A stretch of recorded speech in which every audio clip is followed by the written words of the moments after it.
Hi friends, Andhra style பருப்பு பொடி எப்படி செய்யலாம் அப்படின்னு இந்த வீடியோவில் பார்க்கலாம். பேனில் 1 கப் துவரம்பருப்பு சேர்த்து ஸ்டவ்வை சிம்மில் வச்சு நல்லா சிவந்து வாசம் வர வரைக்கும் ஃப்ரை பண்ணிக்கணும். விடாமல் மிக்ஸ் பண்ணி விட்டுகிட்டே இருக்கணும். விடாமல் கிளறி விட்டு வறுக்கும் பொழுது தான் எல்லா பருப்புமே ஈவனாக ஃப்ரை ஆகிருக்கும். இந்த மாதிரி சிவந்து வந்த பிறகு பிளேட்டில் ட்ரான்ஸ்ஃபர் பண்ணி ஆற வச்சுக்கலாம். 1 கப் பைத்தம்பருப்பு சேர்த்து அதே மாதிரி ஸ்டவ்வு சிம்மில் வச்சு சிவக்க வாசம் வர வரைக்கும் வறுத்து அதே பிளேட்டில் ஆற விட்டுக்கலாம். ஒவ்வொரு இன்க்ரீடியன்ஸையுமே இதே மாதிரி தனித்தனியாக சேர்த்து வறுத்து எடுத்தால் தான் பொடி நல்லா வாசனையாகவும் டேஸ்டியாகவும் இருக்கும்.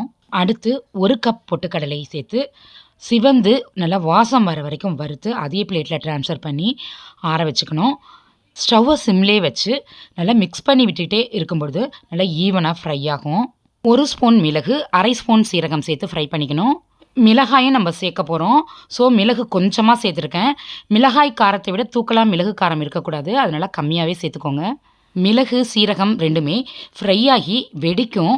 வெடித்த பிறகு அதே பிளேட்டில் மாற்றி இதையும் ஆற வச்சுக்கலாம். அடுத்து கொஞ்சமாக கருவேப்பிலையும் அதிகமாக சேர்த்துட வேண்டாம்.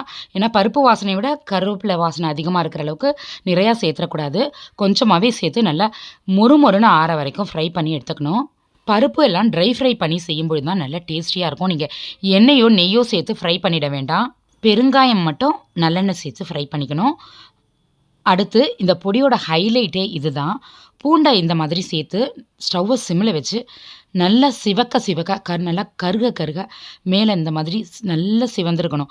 அதே மாதிரி வறுத்துட்டு நம்ம சேர்க்கும் பொழுது பொடி ரொம்ப டேஸ்டியாக இருக்கும். கண்டிப்பாக இதை ஃபாலோ பண்ணி பாருங்கள். அதாவது பூண்டு வறுப்போம், லைட்டாக வறுத்துருவோம் சம்டைம்ஸ், அது மாதிரி இல்லாமல் நல்லா சிவக்க வறுக்கணும். அடுத்து மிளகாய், உங்கள் காரத்துக்கு ஏற்ற மாதிரி மிளகாய் சேர்த்து அதையும் எண்ணெயெல்லாம் சேர்க்காமல் ட்ரை ஃப்ரை பண்ணி எடுத்துக்கலாம்.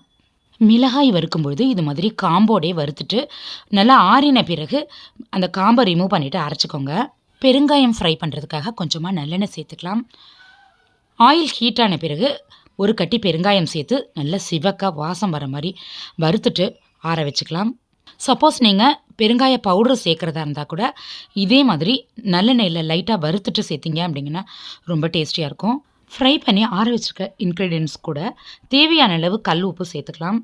இது நல்லா ஆறின பிறகு மிக்ஸி ஜாரில் சேர்த்து பவுடர் பண்ணிக்கலாம். நல்லா நைஸாக ஃபைன் பவுடராக வேணுன்றவங்க அது மாதிரி அரைச்சிக்கலாம். நான் கொஞ்சம் கொரன்னு, ரொம்ப கொரன்னு இல்லை, கொஞ்சம் கொரன்னு பொடி எனக்கு பிடிக்கும் அப்படின்றதுனால நான் அரைச்சி எடுத்திருக்கேன். இந்த பொடி ரொம்ப டேஸ்டியாக இருக்கும். ஒயிட் ரைஸில் நெய் போட்டு சாப்பிட்டோம்னா ரொம்ப அட்டகாசமாக இருக்கும். சூடான சாதத்தில் சாப்பிட்றதா இருந்தால் நீங்கள் அப்படியே போட்டு நெய் போட்டு மிக்ஸ் பண்ணி சாப்பிட்லாம். சப்போஸ் சாதம் ஆறின பிறகு சாப்பிட்றதா இருந்தாலோ அல்லது லஞ்ச் பாக்ஸ் ரெசிப்பியாக இதை கொடுக்குறதா இருந்தாலோ எப்படி தாளித்து கொடுக்கணும்னு நான் இந்த வீடியோவில் சொல்லியிருக்கேன். கண்டினியூஸாக பாருங்கள். பெருங்காயம் ஃப்ரை பண்ணிவிட்டு மீதம் கொஞ்சமாக எண்ணெய் இருக்குது இதில், அதுலேயே நம்ம தாளிச்சிக்கலாம். 1 ஸ்பூன் கடுகு, 1 மிளகாய், சின்ன சிகப்பு மிளகாய் 1, 2 கொத்து கருவேப்பிலை, வேர்க்கடலை கொஞ்சமாக சேர்த்து நல்லா தாளிச்சுக்கணும், ஃப்ரை பண்ணிக்கணும். இது கூட நம்ம ரெடி பண்ணி வச்சுருக்க பொடியை நம்ம எந்த அளவுக்கு சாதம் சேர்க்க போகிறோமோ அதுக்கு ஏற்ற மாதிரி சேர்த்துக்கலாம். சேர்த்த உடனே சாதத்தையும் சேர்த்து நல்லா மிக்ஸ் பண்ணி விட்டுக்கணும். நீங்கள் உங்கள் டேஸ்ட்டுக்கு தகுந்த மாதிரி அதிகமாகவோ அல்லது கொஞ்சமாகவோ பொடி சேர்த்துக்கலாம். எப்படி சேர்த்தாலுமே சூப்பராக இருக்கும். சின்ன பசங்களுக்கு கொடுக்கும் பொழுது எண்ணெய்க்கு பதிலாக நெய்யில் தாளித்து கிளறி கொடுத்தோம் அப்படின்னா ரொம்ப சூப்பராக இருக்கும், விரும்பி சாப்பிடுவாங்க. கடுகு மிளகாய் தாளித்த பிறகு வேர்க்கடலை சேர்க்குறதுக்கு முன்னாடி 6 அல்லது 7 சாம்பார் வெங்காயத்தை நல்லா நைஸாக ரவுண்டாக அரிஞ்சு ஃப்ரை பண்ணிவிட்டு அதுக்கப்புறம் வேர்க்கடலை சேர்த்து நீங்கள் ஃப்ரை பண்ணி இதே மாதிரி தாளித்து கொடுத்தா இன்னும் சூப்பராக இருக்கும். நான் இன்றைக்கி வெங்காயம் சேர்க்கலை, ஆனால் வெங்காயம் சேர்த்தா ரொம்பவே சூப்பராக இருக்கும். சேனலை இது வரைக்கும் சப்ஸ்கிரைப் பண்ணாதவங்க ப்ளீஸ் பண்ணிக்கோங்க. பக்கத்தில் இருக்க பெல் ஐக்கான் ப்ரெஸ் பண்ணி ஆல் ஆப்ஷன் கொடுத்துக்கோங்க.